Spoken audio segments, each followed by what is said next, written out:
This episode of Man of Prestige not work either, FYI, okay? But there's a striking balance that you're looking for, and it's in being firm and assertive. And usually, what that means is like you're making your intentions known and you're clear about it. Now, there are certain scenarios I don't want to talk about that way. You don't have to be clear about it. You want to let them come to you. You want to make them do the work, right? It's actually part of discipline. There are certain scenarios where you make them do the work.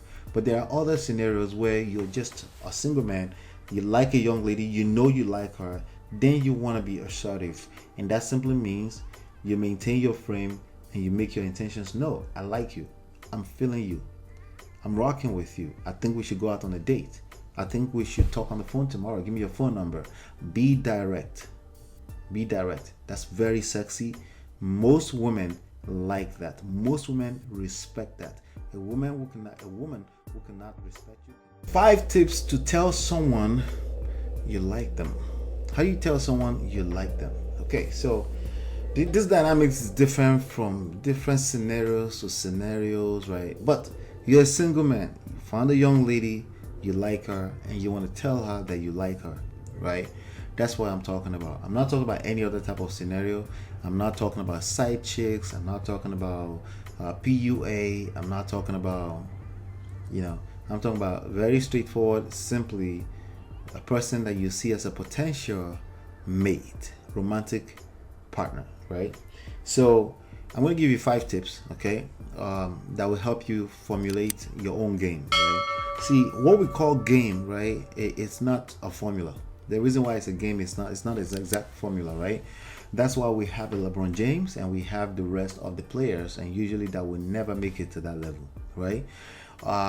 If it was a formula, everyone would just copy paste the formula, right? We know the rules of the game. I'm not giving you rules of the game. I'll give you enough of that, right? But I'm talking about creating your own unique game that works for you.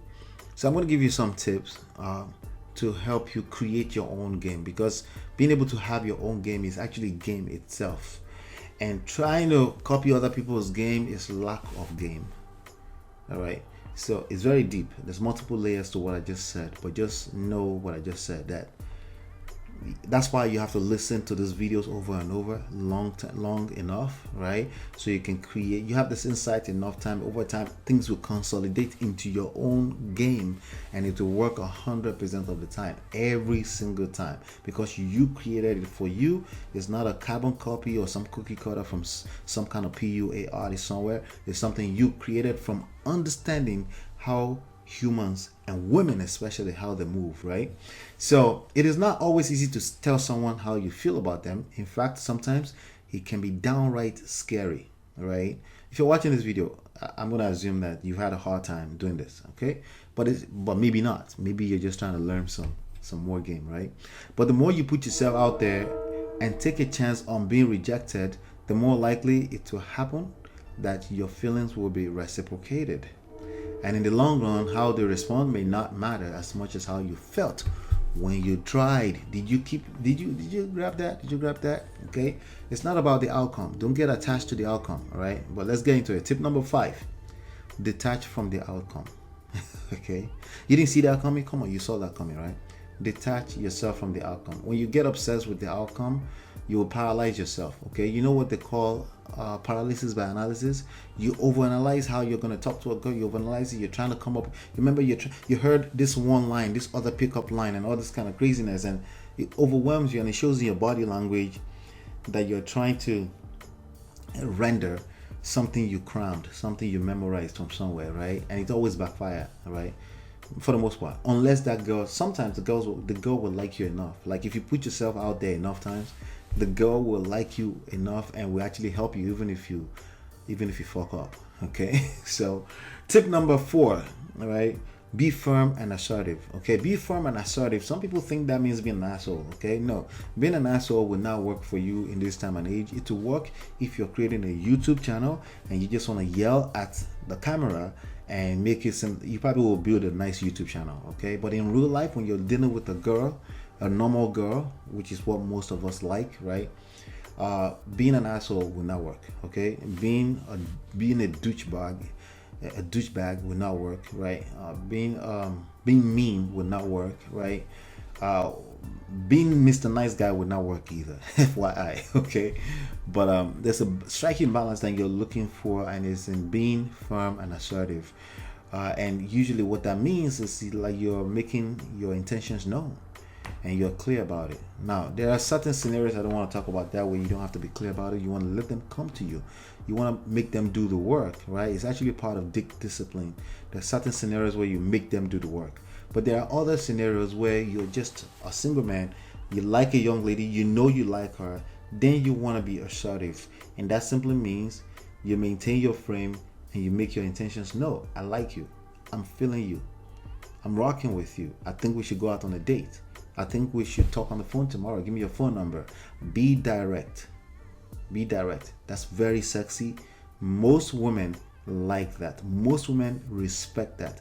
A woman who cannot respect you cannot love you, right? Cannot be in love with you. Absolutely not.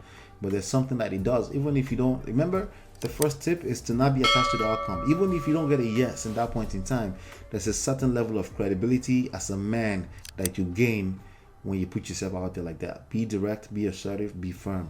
Tip number 3, timing is everything.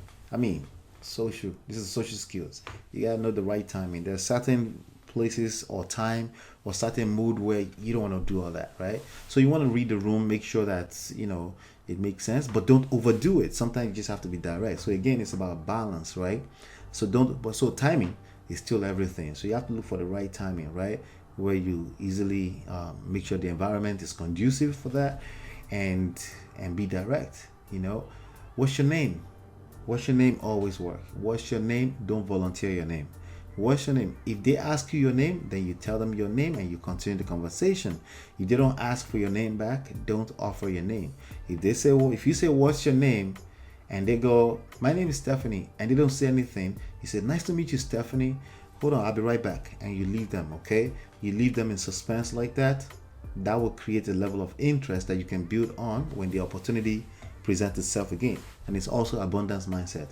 If you say, what's your name? And they go, Stephanie, what's your name? My name is Ola. So what are you doing here? You continue the conversation. They're showing a level of interest by asking you your name back. It works 100% of the time. Now, tip number 2, mystery. Remove predictability. Again, when I told you to walk away, right? If she doesn't ask you for your name, you're creating the mystery effect right there. You are also creating scarcity, right? Anything that's readily available will be taken for granted. That's always true in life, right? So if somebody doesn't ask you for your name and then you're offering more information, that's oversupply.